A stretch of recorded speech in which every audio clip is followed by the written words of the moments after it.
सोचिए जरा, अगर आपके ही मोहल्ले में चुनाव हो और वोट डालने पहुंचे तो पता चले कि आपका नाम ही वोटर लिस्ट से गायब है या फिर आपके नाम से कोई और वोट डाल चुका है। क्या आप इसे लोकतंत्र कहेंगे या वोट की डकैती? नमस्कार, मैं हूं पायल और आप देख रहे हैं तर्कवाद, वह मंच जहां सवाल पूछने से कोई डरता नहीं है। और आज हम बात कर रहे हैं भारत के लोकतंत्र पे लगे उस सबसे बड़े आरोप की, जिसे राहुल गांधी ने नाम दिया वोट चोरी स्कैम। बिहार के सासाराम से राहुल गांधी ने अपनी 16 दिन की वोट अधिकार यात्रा की शुरुआत की, जो 23 जिलों और 29 लोकसभा क्षेत्रों में गुजरते हुए 1 सितंबर को पटना के गांधी मैदान में विशाल रैली में खत्म हुई। और दूसरा, इसी बीच चुनाव आयोग ने प्रेस कॉन्फ्रेंस बुलाई थी ताकि इन वोट चोरी के आरोपों पर अपना पक्ष रख सकें। अब सवाल यह है कि आखिर मामला क्या है? राहुल गांधी का दावा है कि वोटर लिस्ट के साथ खुला खेल चल रहा है और सबसे बड़ा फॉर्म 6 का मिसयूज करना। अब यहाँ आपको समझना जरूरी है कि फॉर्म 6 क्या है। ये वही फॉर्म है जिसे भारत सरकार कोई नया वोटर अपना लिस्ट में जोड़ने के लिए अपना नाम जुड़वा सकते हैं। ये लोकतंत्र को इंक्लूसिव बनाता है। लेकिन अगर इसी का दुरुपयोग हो तो हजारों फर्जी नाम लिस्ट में आ सकते हैं। और राहुल गांधी का आरोप है कि इसी रास्ते से फर्जी नाम जोड़े गए और असली वोटर्स का नाम गायब कर दिया गया और इसमें सीधे सीधे बीजेपी को फायदा पहुंचाया गया।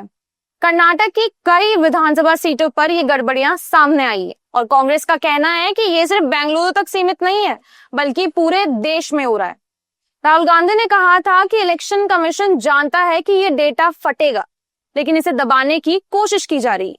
अब आते हैं चुनाव आयोग की सफाई पर। इलेक्शन कमीशन कहता है कि आरोप भ्रामक है और अगर किसी का गड़बड़ी है तो उसके लिए पहले से क्लेम और ऑब्जेक्शंस पीरियड रखा जाता है, जिसमें पार्टियां आपत्ति दर्ज कर सकती हैं। इलेक्शन कमीशन ने साफ कहा था कि अब आकर शोर मचाना गलत नैरेटिव फैलाने जैसा है। इतना ही नहीं, आयोग ने राहुल गांधी को सबूत मांगे और कहा कि अगर आप आरोप लगा रहे हैं तो उन्हें शपथ पत्र के साथ पेश करें। राहुल गांधी ने पलटकर कहा, मैंने पहले ही संसद में संविधान की शपथ ली थी। लेकिन यहाँ बड़ा सवाल उठता है कि क्या वाकई लोकतंत्र में जनता का भरोसा अब डगमगा रहा है?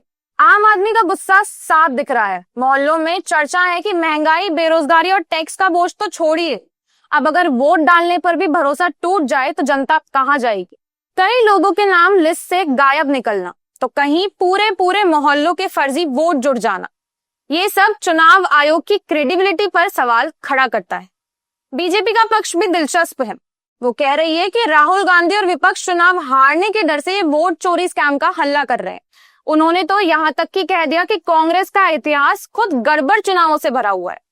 लेकिन दूसरी ओर विरोधियों का आरोप है कि असली मुद्दों जैसे महंगाई, किसान संकट और युवाओं की बेरोजगारी से ध्यान हटाने के लिए बीजेपी और सरकार ने अब स्ट्रे डॉग जैसे मुद्दों को बड़ा बना दिया और वोट चोरी जैसे गंभीर आरोपों पर पर्दा डाल दिया।